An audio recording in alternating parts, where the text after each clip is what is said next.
interest been in this case? I do. Dr. Phil, what has your interest been in this case? I do a lot of work with the Innocence Project from time to time, and I got involved in this case because they brought it to me, and it was of particular interest because this involves some real both technical and humanity aspects. This is a man that has been on death row for 21 years. He's autistic, and he has been convicted on science that has now been debunked by the medical community. He was convicted on shaken baby syndrome, and that has a triad of symptoms involved: subdural hematoma, brain swelling, and retinal hemorrhage. And the medical community has determined that that is simply is not a valid diagnosis for those symptoms, that they can be caused by a myriad of other things: improper medication, different types of pneumonia, just all sorts.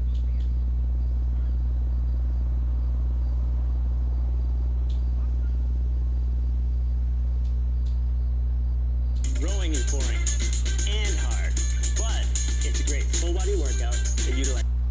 Need to have the courage to step up. Are you frightened? Yes, frightened to death. I think we all are. Patrick Murphy is condemned to die for murder.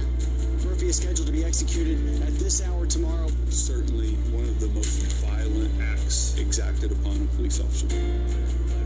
But he didn't pull the trigger. Did you kill the police officer? No, ma'am. In Texas, though, it doesn't matter. If you were going to write a scenario of what would be appropriate for the death penalty, it would be this. I'll be with Patrick's son. They chose to live like an outlaw, and now you get to die like one. And the victim's family. I don't have any sympathy. I think he deserves to die. As they prepare for his final hours. When this murderer is put to death, it'll be closure for our officers. In this countdown to his execution. And what's the outcome?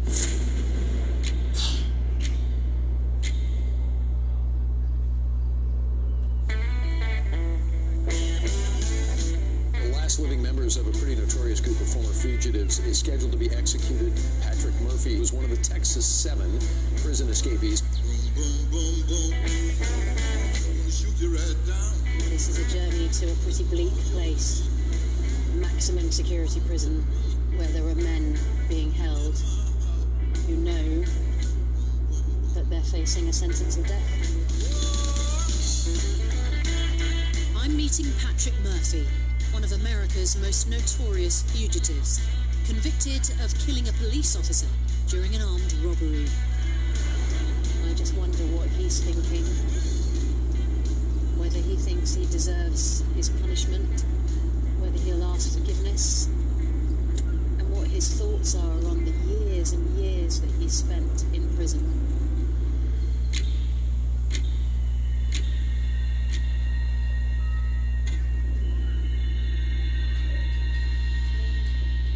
Hello, I'm Susanna. Hello? We're rolling. We got you starting at 218. You got to do a 318. Patrick Murphy, Yes, ma'am. what do you think has led you here? What do you think got you to this position? A lot of very poor choices that I made. Okay. And basically we all have a choice to do one thing or another. It's just I haven't made the wrong choices almost every time, several times. So really, basically I screwed up. With the most devastating consequences, not just for the police officer whose life was lost, Yes, ma'am. but for you, because you faced losing your life as well. Right. Why were you involved in armed robberies? Well, we had just escaped from prison, and we were trying to get some more money. 7 prisoners of the Conley unit near San Antonio overpower civilian workers and a guard to escape. On December the 13th, 2000, Patrick joined 6 other men in one of the biggest jailbreaks in American history. Already a long-term prisoner, this crucial decision sealed his fate. Just about every prisoner has the same type of conversation. If you could escape, what would you do? They were all doing lengthy prison sentences for violent crimes. They overpowered the guards and locked them in a cupboard. They steal clothing, a pickup truck, and 16 firearms. 2 of them dressed as civilians, and the other inmates hid in the back of the truck. All they needed to do now was drive out of the prison gates. We were all pretty nervous, and we really didn't know if anybody was following us or anything like that. But there was a really good possibility that we would eventually, not only escape, but possibly even live another new life. And in the meantime, you'd got away? Yes, ma'am. We drove into town where another vehicle was waiting for us. And then they were able to switch cars and get away quickly, and the authorities had no idea where they'd gone. That's where the public is helping us the most. We've had sightings, Colorado, Texas, South Texas, just all over. At this point, keep them coming in. After days on the run, they became known as the Texas 7. They warn these men are armed and dangerous. You had a successful escape. Yes, ma'am. And then you went on an armed robbery spree. Yes, ma'am. Did you rehearse the robberies? We practiced how to stand instead of pointing a pistol at the victim.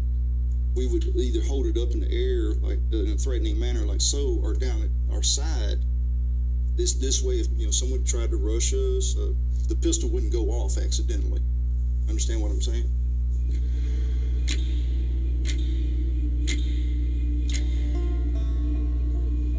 On Christmas Eve, the Texas 7 targeted Oshman's sporting goods store in Irving.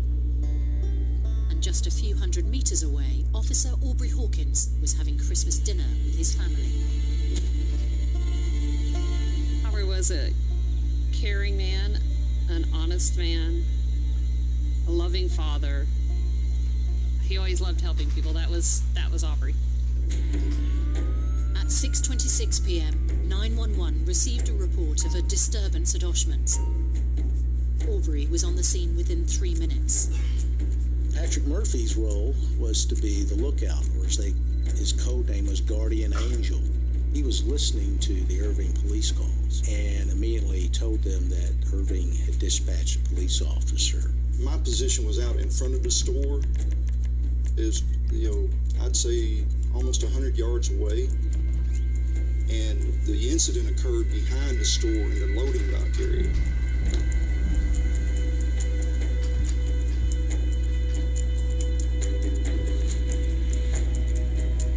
So this was the back of Oshman's. This was completely vacant, and as the defendants are coming out of the back of the store with all of their goods, the camping supplies, the guns, Officer Hawkins pulls in here. When he drove up there, George Rivas was acting as security guard, and he signaled Officer Hawkins over, and when he got close to him, they opened fire. 5 different weapons fired into the vehicle. He was hit 11 times, several times in the head, in his bulletproof vest, and he was killed instantly by a barrage of gunfire. They drug his body out the car and drove over him, trying to get away. But they took the time to take his gun.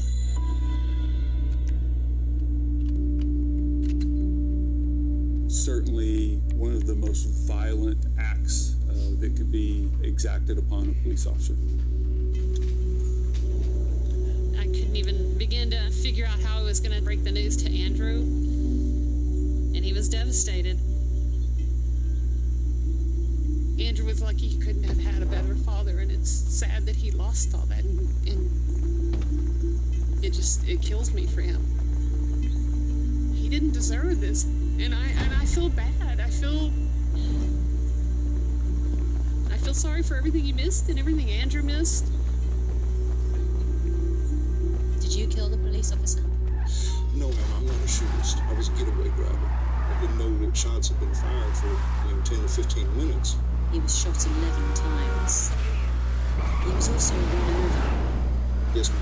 Now, if you were the getaway driver, would you have driven the car that went over Aubrey Hawkins' body?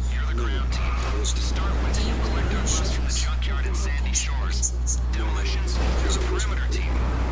You must have known that if you're going out to rob stores and individuals and your group is armed with guns, someone's at risk of getting hurt or shot or worse, killed. That's... Ground team, when you get to the bus, the officer's driving, the transporters in the back playing inmate. You expect to get away from Officer team do their job, you'll go in place of the scheduled bus. You hopefully it doesn't escalate to a shooting. So keep your It heads was never down. in the plan to kill somebody. Didn't turn out that way, did it? It did not. Very unfortunate. It did not. I'm sorry. Aubrey Hawkins died. I regret my involvement. Deeply regret my involvement.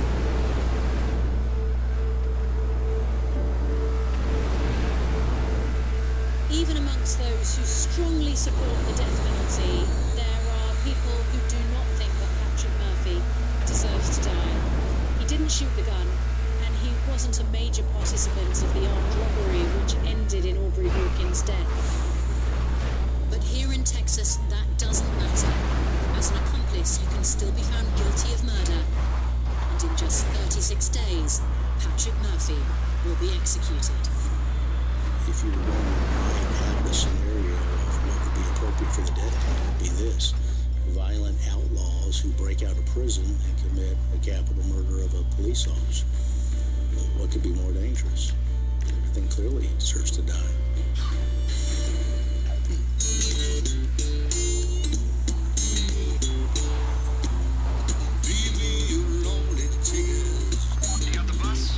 So this is Huntsville, and it's very odd to be in a town where at the heart of the whole place is a death chamber. Incarceration is the lifeblood of the town. 7 prisons, an execution chamber, and a death row-themed tourist attraction employ almost 7,000 locals. One of them was Michelle Lyons. We're meeting in the prison graveyard, a final resting place for executed men. The headstones will have the prison numbers on them, and a death row inmate always starts with 999. Michelle worked as a public information officer for 10 years. Her role was to witness every execution that took place, to keep a public record of the actions and last words of every inmate. Looking at the date, and I remember the name, I know that I witnessed this execution. You have an extraordinary life experience, and I wonder how many executions you have witnessed. The closest that I've been able to estimate was about 300. And what impact did that have on you, watching a man be put to death? Back then, I don't think I really thought about it ever. But then when I became a parent in 2005, that's when I really started to struggle with it, seeing the inmates' moms watch this execution, and it tore me up. Out of those 300 executions that you've witnessed, are there moments that stay with you? The first execution, the man was so angry and told the victim's family, I hope you get in a car crash and die on the way home. The next execution was the most profound and sincere apology. Are there people who struggle and fight all the way to the end? As a witness, you don't see the inmate being restrained to the gurney by the tie-down team, but there were 2 exceptions for me where I actually did witness the entire process. I watched the inmate walk in with no restraints, watched him get on this little 2-step step stool, sit on the gurney, and put his arms out. I found it so unsettling because of how resigned they were to this that I did it those 2 times and I couldn't watch it again. It really bothered me to see someone so resigned to their death. For most prisoners, the wait for their death date is a long one. On average, it takes 15 years from sentencing to the chamber. For Patrick, the state has decided, after 17 years, his time is now up. There are some screws I hope we run into. How do you feel right now? Let's go! With it coming up? You know, actually, I'm very at peace with I disagree with the execution, with the reason why. But I'm at peace with what may happen. The paycheck is in your hands, transporter. Protect Reshkovsky. Officers clear your path for the transporter and Reshkovsky. Get them out alive. Do you think about it in practical terms? Like what it would feel like with the injection of the Reshkovsky will move up. Clear and move. Clear and move. No, not really. I think if I really start thinking about things like that, that it would really weigh on my mind. Because that would probably really just drive me almost batty insane. Thinking like that.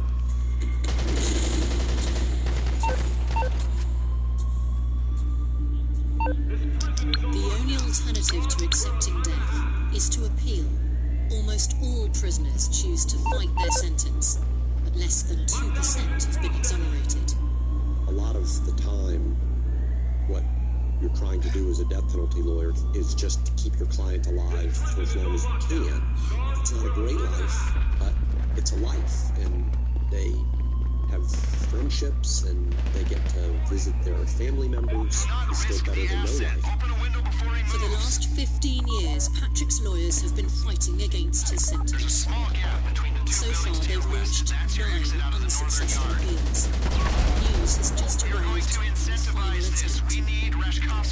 We still have an opportunity to get an order that would have meant he would not be executed. We lost 10-15 last night.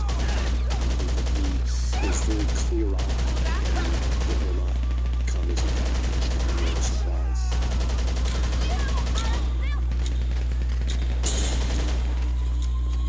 Patrick has exhausted all his appeals, and as the next 2 days will be his last, he's begun focusing on his dying moments. Since being on death row, religion has become a huge source of strength to him. He's converted to Buddhism and become close to Rev Shi, a Buddhist monk who is his spiritual advisor.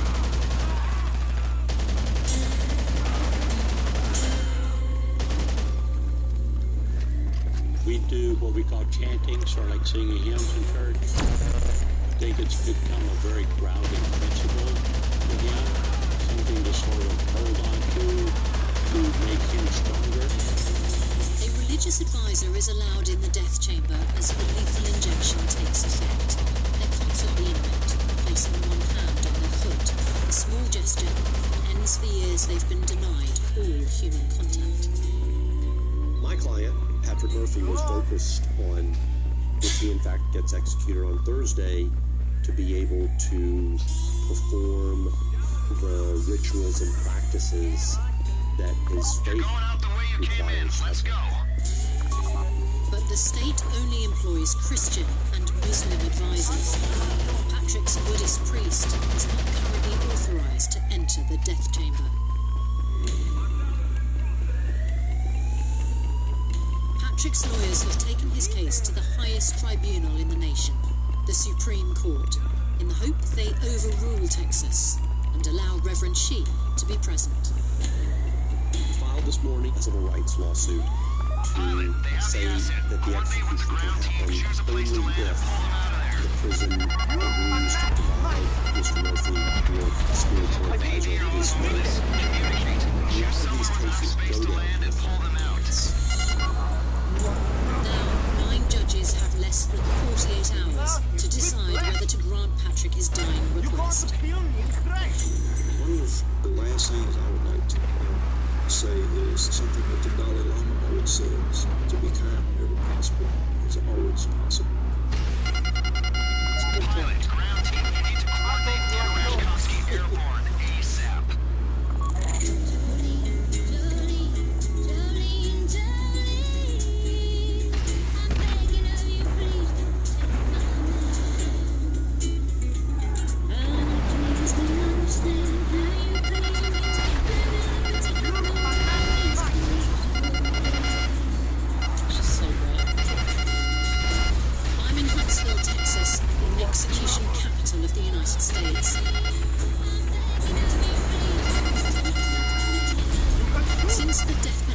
reintroduced in 1976, the state has executed 561 people.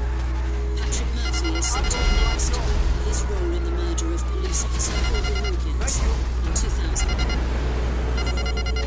Texas senator behind bars at the South. 5 weeks of freedom. Telling authorities their misery. Just basically off of their heads. You know, an eye for an eye, a tooth for a tooth. He will be the 5th member of the gang to die by lethal injection for the crime. That's the same. I would like to, but we don't have time. Look out! You disgust me. Retreat! You're dead! Patrick's case raises really troubling questions about when the death penalty should be applied. It's controversial that he didn't pull the trigger. And that is the reason why this traditionally pro-execution town is divided.